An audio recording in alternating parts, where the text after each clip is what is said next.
बहुत हार्ड था फिजिक्स और मैथ्स पास करना बता। इसीलिए सब्सक्राइब कीजिए अविनाश क्लासेस चैनल को और दबाइए बेल आइकन ताकि आप रहें टेंशन फ्री। तो सब्सक्राइब करो। केमिस्ट्री का क्लास है।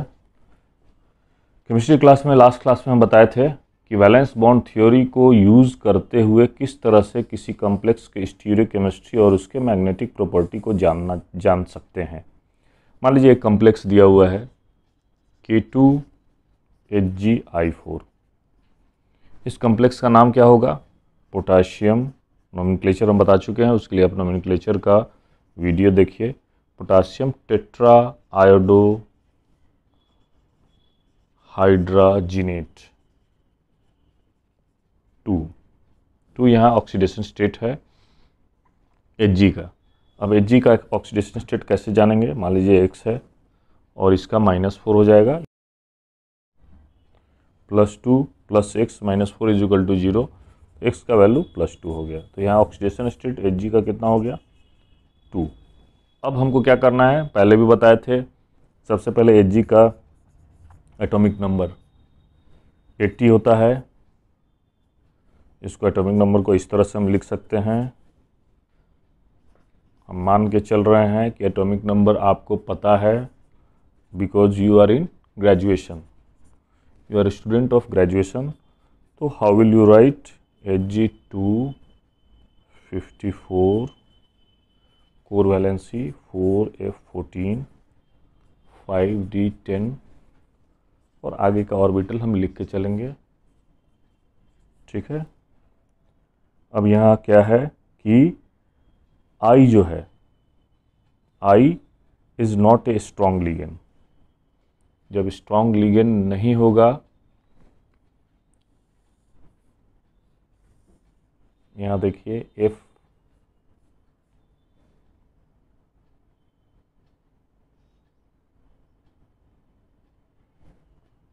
1 2 3 4 6 7 8 10, ये 5d10 6s और ये 6p का है। इसका 3 बॉक्स बनाएंगे। अब हम Hg(I4) -2, इसका हम यहाँ से Hg(I4) -2 यहाँ से लेंगे। ये क्या हो जाएगा?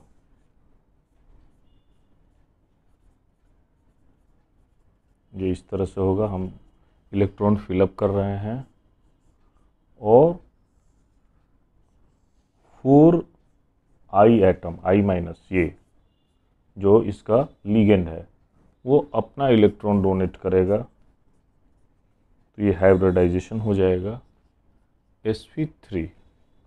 तो sp3 हाइब्रिडाइजेशन से हम क्या वो करेंगे कि इससे क्या इसका ज्योमेट्री होना चाहिए? तो sp3 हाइब्रिडाइजेशन डिनोट करता है टेट्राहेड्रल कॉम्प्लेक्स को। ये हम अच्छी तरह जानते हैं। तो इसका फिगर कुछ इस तरह से हो जाएगा। फिगर नहीं, स्टीरियो केमिस्ट्री बोलिए इसको। इस तरह से होगा टेट्राहेड्रल 2-। ठीक है, ये इस तरह से इसको हम रिप्रेजेंट करेंगे। तो हम इसका स्टीरियो केमिस्ट्री जान गए। और यहाँ नो अनपेयर्ड इलेक्ट्रॉन, इसलिए कंपाउंड क्या हो जाएगा? डायमैग्नेटिक। तो ये हम जान गए, एक कॉम्प्लेक्स लिए और उसका उदाहरण आपको बताए, उसका एग्जाम्पल बताया। अब इसको हम इरेज करके एक दूसरा कॉम्प्लेक्स ले लेते हैं। उम्मीद है ये आपको कॉम्प्लेक्स अच्छी तरह समझ में आ गया होगा। एग्जाम्पल देखते हैं दूसरे कॉम्प्लेक्स से, हमको अच्छी तरह से एग्जाम्पल पता चल जाएगा कि और किस तरह से इसको हम अच्छी तरह से देख सकते हैं। ये देखिए, हम एक दूसरा कॉम्प्लेक्स ले लिए। वो कॉम्प्लेक्स है TiH2O6 Cl3। क्या नाम देंगे इसका? हेक्सा एक्को टाइटेनियम 3 क्लोराइड। IUPAC नेम से हम देख लेंगे। अब फटाक से हम इसका निकाल लेते हैं। X ये है, ये H2O का क्या होता है, H2O का 0 होता है और इसका वैलेंसी -1। तो ये अगर हम इक्वेशन लिखते हैं x + 6 × 0 + 3 × -1 = 0, न्यूट्रल कॉम्प्लेक्स है = 0 हो जाएगा। x का वैल्यू क्या हो जाएगा, +3। नेक्स्ट स्टेप, इसका एटॉमिक नंबर और कन्फिग्रेशन 22 है। Scandium, titanium, vanadium. Scandium 21, titanium 22, 3d2 4s2। अब हम इसको जब लिखेंगे तो इसको किस तरह से रिप्रेजेंट करेंगे, 4s और एक एक्स्ट्रा ऑर्बिटल हम आगे की तरफ लिखेंगे, 4p0 4s0। कितना इलेक्ट्रॉन है, चूँकि ये +3 ऑक्सीडेशन स्टेट में है, 3 इलेक्ट्रॉन इसका निकल जाएगा तो बच जाएगा 3d1। 3d1 तो एक इलेक्ट्रॉन d ऑर्बिटल में होगा और कॉम्प्लेक्स क्या हो जाएगा, होल 6 3+। इसका हम किस तरह से लिखेंगे, ये इस तरह से ही रहेगा। यहाँ एक इलेक्ट्रॉन रहेगा, S है, P है, 2 d ऑर्बिटल को फिलअप करेगा, 3d को, यहाँ एक s ऑर्बिटल को फिलअप करेगा और ये P है तो यहाँ ये हो गया d2sp3 हाइब्रिडाइजेशन। अब इस हाइब्रिडाइजेशन से हमको दूसरा क्या निकालना है, इसका ज्योमेट्री। तो d2sp3 हाइब्रिडाइजेशन डिनोट करता है किस तरह के ज्योमेट्री को, d2sp3 हाइब्रिडाइजेशन डिनोट करता है ऑक्टाहेड्रल ज्योमेट्री। क्या हो जाएगा, Ti H2O H2O H2O H2O, sorry इसको थोड़ा इस तरह से लिख दें, ऐसे ऐसे। तो इसका 6 कोऑर्डिनेशन नंबर होगा और ये रिप्रेजेंट करेगा ऑक्टाहेड्रल ज्योमेट्री को। मैग्नेटिक मोमेंट कैसे निकालेंगे, 1 अनपेयर्ड इलेक्ट्रॉन। देखिए यहाँ 1 अनपेयर्ड इलेक्ट्रॉन है, 1 अनपेयर्ड इलेक्ट्रॉन होगा तो स्पिन वॉल्यू मैग्नेटिक मोमेंट होगा स्पिन ओनली। स्पिन वॉल्यू का क्या वैल्यू है, मी = √n × n+2 bore magnetron. n is number of unpaired electron, unpaired electron एक हो गया यहाँ, बोर मैग्नेट्रॉन, √3 बोर मैग्नेट्रॉन इसका मैग्नेटिक वैल्यू हो जाएगा। मैग्नेटिक मोमेंट वैल्यू हम निकाल दिए। अब इसी तरह से फिर हम एक और एग्जाम्पल लेते हैं। जितना अधिक एग्जाम्पल इसमें लीजिएगा उतना ही ये आपको क्लियर समझ में आएगा, क्योंकि हमारा काम क्या है, कोऑर्डिनेशन केमिस्ट्री में एक दिया है कॉम्प्लेक्स, सिर्फ हमें कॉम्प्लेक्स मिला है। क्या मिला है, सिर्फ हमको एक कॉम्प्लेक्स मिला है। देखिए सिर्फ मुझे एक कॉम्प्लेक्स मिला है, AgNH3 whole twice under bracket Cl। सबसे पहले इसका नोमेनक्लेचर कर लेंगे। नोमेनक्लेचर के लिए मेरा IUPAC वाला वीडियो देखिए, डाईअमीन सिल्वर 1 क्लोराइड। सवाल है क्लोराइड 1 कहाँ से आया, तुरंत वो भी पता चल जाएगा। इसको x मान लीजिए, इसका 0 होता है वैलेंसी, -1 होता है। तो फटाक से हम इसको 2 मिनट में कैलकुलेट कर लेंगे, x का वैल्यू +1 हो जाएगा, इसलिए ये वैलेंसी 1 हो गया। अब जब Ag का एटॉमिक नंबर 17, 36, 4d10, 17 नहीं है सॉरी, ये वैलेंसी 36, 4d10, 5s1, ये इसका वैलेंस इलेक्ट्रॉनिक कन्फिग्रेशन है।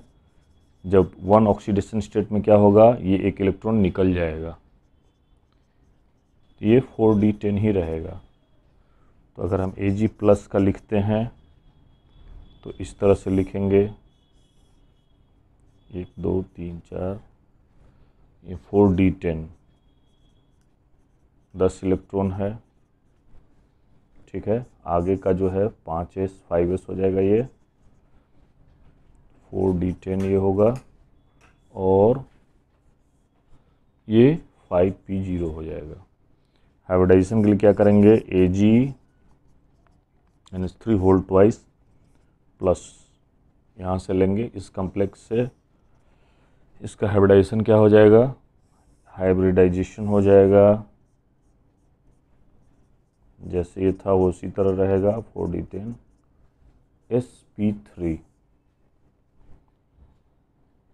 अब sp3 ना होके यहाँ कितना हम देखेंगे, कितना लिगेंड है, 2 ही लिगेंड है, तो 2 लिगेंड किस किस ऑर्बिटल को कवर करेगा, इसको और इसको। तो सिर्फ हमारे इसमें एक लिगेंड अपना A1 bonded pair of electron देगा, यहाँ एक पेयर ऑफ इलेक्ट्रॉन देगा, तो ये हमारा हाइब्रिडाइजेशन हो जाएगा sp। sp हाइब्रिडाइजेशन का मतलब क्या हुआ, sp hybridisation denotes for linear complex. इसका स्टीरियोकेमिस्ट्री क्या होगा, NH3 प्लस Cl, इसका स्टीरियोकेमिस्ट्री, और नो अनपेयर्ड इलेक्ट्रॉन क्या हो जाएगा, डाईमैग्नेटिक इन नेचर। तो ये कॉम्प्लेक्स था। एक और कॉम्प्लेक्स देख सकते हैं हम, एक और कॉम्प्लेक्स देख लेते हैं। एग्जाम्पल ही आपको कंसेप्ट को क्लियर करेगा, तो क्यों ना एक और एग्जाम्पल देख लिया जाए। एक और एग्जाम्पल में मान लीजिए हम एक एग्जाम्पल ले लेते हैं आपके सामने, Na3 CONO2 होल 6। फिर क्या करेंगे, IUPAC नेम लिखेंगे, सोडियम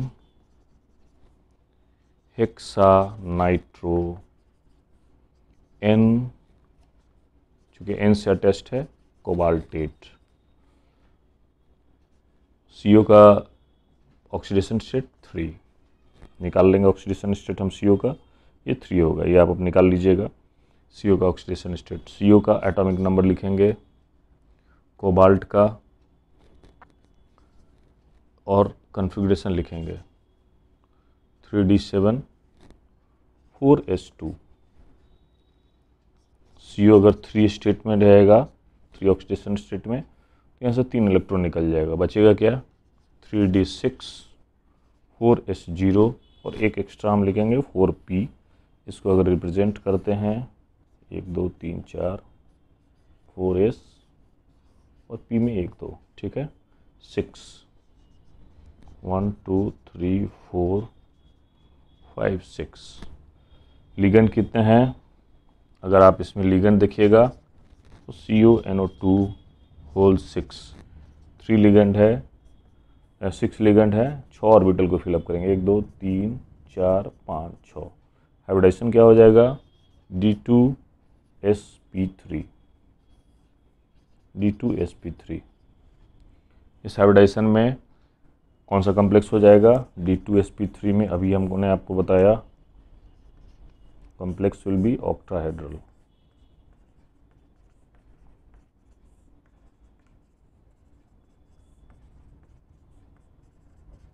ऑक्टाहेड्रल कॉम्प्लेक्स, और ऑक्टाहेड्रल कॉम्प्लेक्स में क्या हो जाएगा, इसमें कोई अनपेयर्ड इलेक्ट्रॉन नहीं है, no unpaired electron, diamagnetic in nature. तो ये सारा एग्जाम्पल हमने आपको बताया, कुछ आप अपने घर पर बनाइए, दे देते हैं होमवर्क टाइप से, आप ट्राई कीजिए, आपसे खुद से बन पाता है कि नहीं। अगर नहीं बन पाता है तो फिर आप हमको संपर्क कीजिएगा, कमेंट बॉक्स में डालिएगा HAuCl4 NaAgCN2। चलिए ये 2 मैं आपको दे रहा हूँ, ये दोनों को बनाने की कोशिश कीजिए। 4 तो मैंने एग्जाम्पल आपको बता दिया, 2 आप इसको बना के कोशिश कीजिए। इसका करना क्या है, आपको स्टीरियो केमिस्ट्री और मैग्नेटिक प्रॉपर्टी ये निकालना है। स्टेप जान गए आप। सबसे पहले हम क्या करेंगे, नाम लिखेंगे, IUPAC नेम, IUPAC नेम, उसके बाद ऑक्सीडेशन स्टेट, इलेक्ट्रॉनिक कॉन्फ़िगरेशन, उसके बाद हाइब्रिडाइजेशन, उसके आधार पर जियोमेट्री, अनपेयर्ड इलेक्ट्रॉन के आधार पर मैग्नेटिक प्रॉपर्टी। ये सारे स्टेप है, इसको आप फॉलो कीजिए और उम्मीद है ये आपसे हो जाएगा। इसके लिए बहुत बहुत धन्यवाद। अविनाश क्लासेस में देखते रहिए। ये पिछले वीडियो का जो इनर ऑर्बिटल कॉम्प्लेक्स और आउटर ऑर्बिटल कॉम्प्लेक्स का कंटिन्यूएशन में वीडियो है, ये आपको अच्छी तरह से समझ में आएगा, ये मुझे पूरा उम्मीद है। इसको आप घर पर प्रैक्टिस कीजिए। In case if you have any problem you can comment me in the comment box. I will give you the solution there, or you can personally contact me on WhatsApp number जो आपके पास already है। धन्यवाद और शुक्रिया। अगले video तक के लिए इंतजार।